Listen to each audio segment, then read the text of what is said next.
अब हम आपको मैंने द्विघात द्विघातीय बहुपद का के शून्य निकालना हमने बता दिया था। अब हम एक क्वेश्चन और लेते हैं। क्वेश्चन है एज्यूमिंग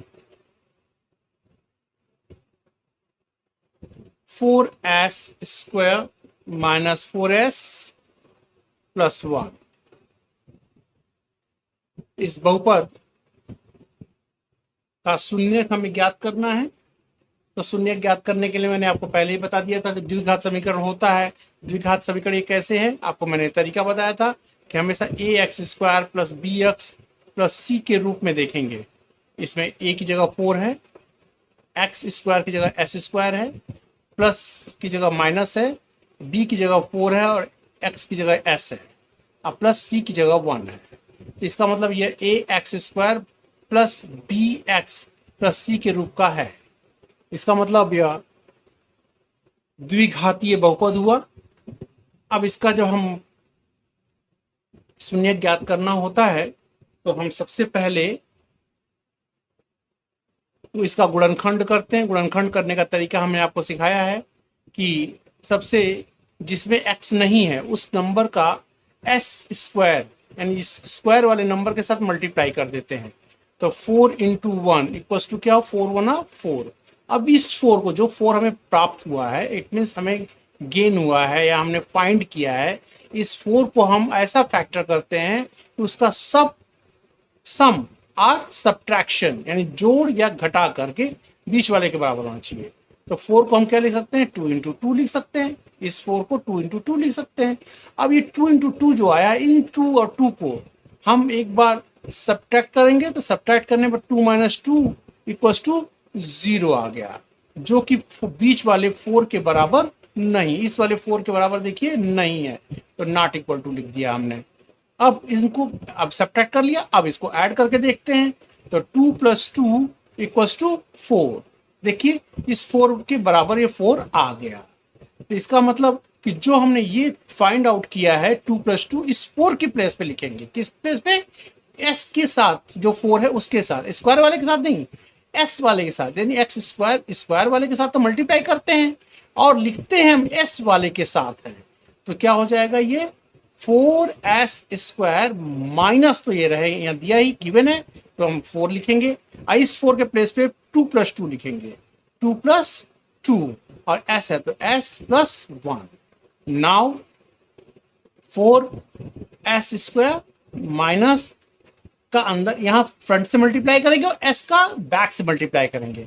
जब ब्रैकेट में होता है, जब संख्या का मल्टीप्लाई करते हैं, किसी भी चीज का मल्टीप्लाई करते हैं, किसी भी नंबर का मल्टीप्लाई करते हैं, तो हम इसके जितने भी ब्रैकेट के अंदर गिवन डिजिट्स हैं उन सभी में मल्टीप्लाई करते हैं। s का इस वाले 2 में भी मल्टीप्लाई होगा तो क्या हो जाएगा, 2s हो जाएगा। और इस माइनस का इस प्लस में 2 माइनस प्लस का मल्टीप्लाई माइनस होता है, और इस 2 के साथ इस s का मल्टीप्लाई होगा तो 2s हो जाएगा और प्लस 1। क्लियर। अब इक्वल टू के नीचे ठीक इक्वल टू लगाएंगे। अब कॉमन ढूंढते हैं तो 2 2 4 2 1 2। अब देख रहे हैं इसमें भी 2 है और इसमें भी 2 है, इसका मतलब एक तो 2 कॉमन हो गया, ठीक है। और s यहाँ s² में भी s है और s यहाँ पे भी अकेले है, s है, तो s भी कॉमन हो जाएगा। एक जैसी संख्या को हम ब्रैकेट से बाहर निकल लेते हैं। अब बचा क्या क्या, 2 2 4, यानी इस 4 में से 2 निकल गया तो एक तो 2 बचा यहाँ पर, और s² में से एक ही s निकल गया तो एक ही s यहाँ बचा, माइनस, और 2s में से 2s निकल गया तो यहाँ क्या बचेगा, 0 बचेगा नहीं, 1 बचेगा, क्योंकि मल्टीप्लाई होता बाहर की संख्या का 1 में मल्टीप्लाई होगा तो 2s 1 2s हो जाएगा। जैसे 2 1 2 होता है, 3 1 3 होता है, 4 1 4 होता है, उसी तरह 2s 1 2s हो जाएगा। तो ये चीज हमारी आ जाएगी, यानी कि वैल्यू में कोई भी डिफरेंस नहीं आया। माइनस, अब 2s ये है, अब प्लस 1 है, इसमें दोनों में क्या कॉमन मिलेगा, 2s में 1 तो है, 2s 1 2s, ठीक है, यहाँ 1 है, अब 1 1 1, यहाँ 1 है तो माइनस 1 हमने कॉमन ले लिया। तो क्या क्या बचा अंदर, माइनस यहाँ कॉमन हो गया, अब 1 यहाँ से कॉमन हो गया तो यहाँ से 2s बचा, ठीक है। अब प्लस में से माइनस निकल गया तो प्लस माइनस का मल्टीप्लाई प्लस है ना, माइनस हो जाएगा। प्लस में से माइनस निकलते ही अंदर का सिंबल चेंज हो जाएगा, माइनस हो गया। अब 1 में से 1 निकल गया तो 1 ही बचा। क्लियर, ये आ गया ब्रैकेट में।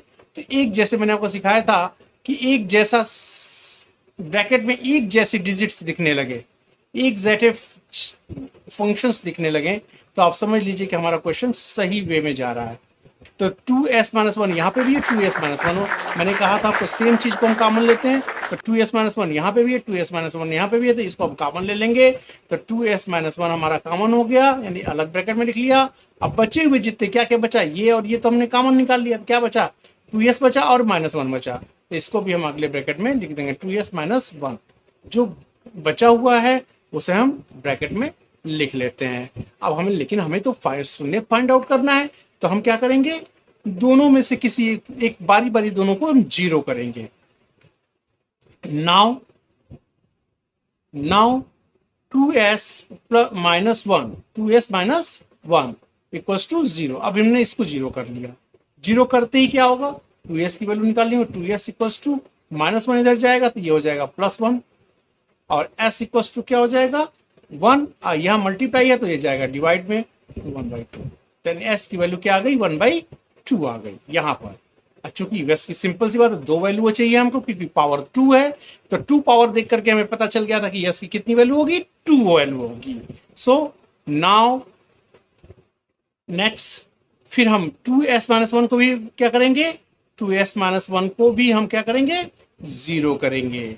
सो 2s को रोकेंगे, s की वैल्यू फाइंड आउट करें, तो इधर जाएगा तो ये -1 इधर जाएगा तो क्या हो जाएगा, +1 हो जाएगा। फिर s इक्वल्स टू क्या हो जाएगा, 1/2 मल्टीप्लाई में, तो s की वैल्यू 2 आ गई, 1/2 एंड 1/2। क्लियर, यानी कि कुल इसके 2 वैल्यू आ गई, 1/2 एंड 1/2।